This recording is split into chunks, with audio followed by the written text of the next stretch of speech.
Hello guys, Namaste. Guess where I am right now? I am in Diktel, Nirmalidara, Khotang. This is hospital. That's where my dad started working. My dad is a doctor. He did his first job there in that hospital nearly 45 years ago. He was the first doctor of this village, and right now I'm just visiting here.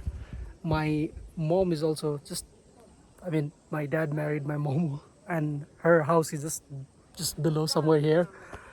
But why I'm saying this story, anyways, I'm very happy that we have crossed 5,000 subscribers on YouTube.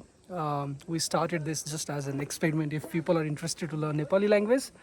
But looking at your comments on those 5 videos, I'm extremely happy, and I think there is a need in the world, so we should continue. So I'm coming up with the next video.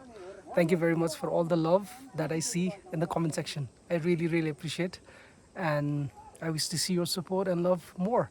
So I will keep posting more videos from Nepal and from different parts wherever I would be, but I will be continuing to share more content around learning Nepali and Nepali culture and some everyday life. Bye.